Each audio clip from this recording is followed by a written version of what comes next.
What if Social Security were to go bankrupt and still make its payments? Interesting. We're going to dive into this. A good article from thinkadvisor.com. We'll check this out. See my fresh cut. The better half just cut it. Zooms, 1/4 inch. I don't think it's 1/4 inch actually up top. I'm not sure, but a 1/4 inch on the side. I was thinking about just getting a buzz cut, just like the old days. Zoops, but nah. Because I got to look somewhat presentable, right? All right, so let's dive into this. Again, from ThinkAdvisor. I don't know why I can't see the headline, man. It's weird because I got these ads on here. It drives me crazy. All right, so there we go. There we go, sweet. The Social Security Trust Fund used to pay retirement benefits is on track to be depleted by 2032. We're going to run out of money. Oh my goodness, they're never going to pay the benefits as we're funding Ukraine. According to the Old Age and Survivor Insurance Trust Fund is likely to be exhausted by 2032 and the Disability Fund by 2052, according to CBO, Congressional Budget Office. Let me tell you, so folks, if you think the CBO was all that in a bag of chips, I got some oceanfront property in Tennessee for you. All right, so to steal from George Strait, we're going to put it in Tennessee so I don't get trademarked. Oceanfront property in Tennessee. CBOs, what does they use, like static accounting and things like that. It's so, I mean, they're okay, but they've been so wrong on so many things that this one right here is just, I take it with a grain of salt. But I still like their conclusion nonetheless. Let's go into this. Let's see. The CBO includes an intriguing analysis that asks, in effect, what would happen if Social Security program were to continue to pay benefits as scheduled under current law, regardless if they had the funds to pay the balances. They project that if Social Security paid benefits as scheduled, spending on the program would have to increase over time from 5.2% of GDP to 7% in 2097. All right, so right now, Social Security is 5.2% of GDP, and they say if we continue to pay the benefits as scheduled, it'd have to increase to 7% by 2097. All right. Man, it's like running a Monte Carlo scenario. There's just tons of things in here that could throw a wrench in the system here at the end of the day. Now, I still like it. I just say we don't know, man. We don't know because again, you have to assume GDP grows at what kind of we have to. There's a number of things you have to assume. Remember, Social Security Trustees Report. There are 3 scenarios they look at. They look at the low, the intermediary, and the high. The low is low unemployment. I forgot, but there's basically 50% of the Social Security Trustees Report is the intermediary, like the mid-range. 25% for the low and 25% for high. And I can't, off the top of my head, I can't remember if it's low as unemployment, low as low interest rates, I forgot. But you have one over here, one over here, and one over here. So we're all focused on the intermediary, if that makes sense. And so the intermediary says basically, I forgot what the unemployment rate expectations are for the next, 75 years or something like that, I just don't recall. But that's what everyone's focused on. So we have 3 scenarios that we're looking at first and foremost. Well, most people just look at the intermediary, so they're throwing out the other 2, which is the low and the high. And that reflects 50% of the Social Security Trustees Report. All right, part 2 of that is we have the CBO. They say, my kids are got ready to take the dogs for a walk. He came up there barking. Knuckleheads. That the CBO would have to increase the Social Security would increase their spending on relative to GDP from 5.2% to 7%.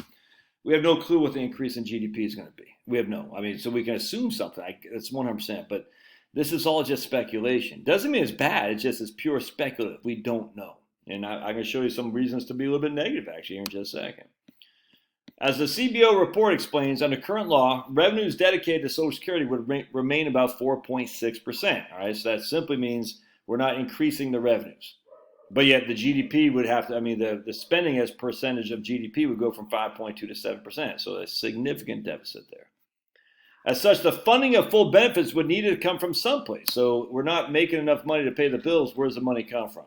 All right. So one of the options is they say, they have an actuarial deficit of about 5.1% of taxable payroll, which is slightly higher than what they projected last year.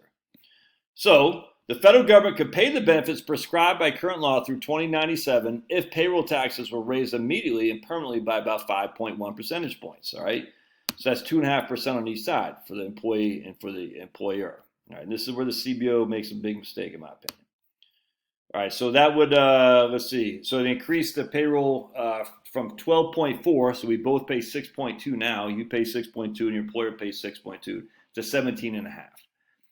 Others would have to reduce the benefits by 27%. I love these false dichotomies, like we have to raise payroll taxes or we have to reduce benefits. No one ever says, well, the Pentagon is spending more money than they're bringing in, or the EPA, or anything in the federal government bill that we write off, no one, or we spend money on. No one ever says we're spending more money we're bringing in. How come we never talk about reducing those budgets to get more with an actuarial soundness? No one ever says that. Isn't that weird? It's only Social Security. Huh, why could that possibly be? Well, we know why. It's to scare the bejesus out of you, man. It wasn't 100% what they're doing. Crazy. No one ever says like the Pentagon doesn't have enough money coming in relative to their spending. They're running massive deficits. We've run massive deficits since the last 4 years of the Clinton administration because there was a Republican Congress when we ran budget surpluses. I think other than like 1960s, we hadn't run budget surpluses at all. So we have these deficits which just add to the debt, and no one's sitting there saying, I mean, some people are saying we can't continue this. I don't know, you don't know, but the issue is how come we never talk about the Social Security? Now let's keep going. All right, so again, we have to raise payroll taxes by 5.1%. That's 2.5% on each side. The CBO warns that a policy that increases revenues or reduces outlays will not necessarily change the solvency after 2097 because that's when the 75-year period ends. All right. The problem with the CBO is they use static accounting or static budgeting. All right, so they assume that if you raise the payroll tax by 2.5% on each side, that's 2.5% for the employer and 2.5% for the employee, that won't change people's thoughts on hiring people. And that's where it can be negative. If it's a 2.5% increase in payroll tax, less employers are going to hire people because they can't afford it, dude. You know what I'm saying? Like I'm self-employed. I pay both sides of that. They're just going to say, I can't continue my employment growth if I have to pay an extra 2.5%. I just can't. So what would happen is you'd have lower employment numbers. And again, if you look at the three sections of the trustees report, Social Security, the low, the intermediate, and the high, and I think the high is high unemployment if memory serves.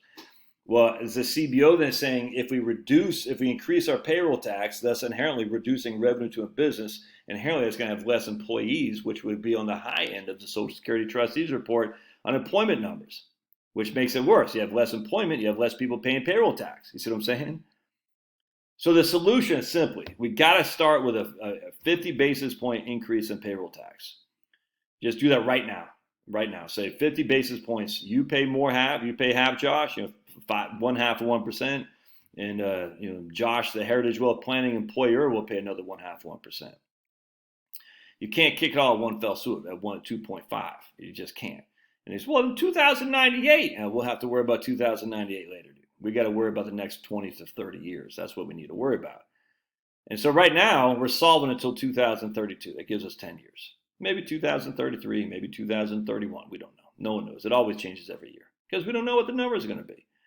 At some point, we're going to have to raise the payroll tax. There's no two ways around that. Or we just have to go to general revenue and just spend like we do on everything else. And no one seems to care, again, about deficits anyplace else. No one talks about that. I mean, they talk about it, but no one does anything about it. Because everyone has a lobbying arm that says, I need that money from research for the NIH. I need that money for helping aid to families with dependent children. No one wants to have their budgets cut. No one does. Don't tax me, don't tax you, don't tax me, tax the guy behind the tree. That's what's happening. Anyway, the point being is if you're worried about Social Security not paying his bills, I don't know what to tell you, dude. It's insanity to do that because the Defense Department isn't worrying about it. The EPA, the Department of Education, all these things aren't. The money will come out. Now, again, how solvent that is, we'll have to wait and see. But not to use Social Security in your financial planning, I just don't understand it. All right. Hope this helps. Love to hear your thoughts. If you like this videos we do and it helps you and you want to support me, you can buy me a coffee in the Doobie Dook. And don't forget to subscribe to my email list as well. That's in the Doobie Dook as well. All right, we'll see you.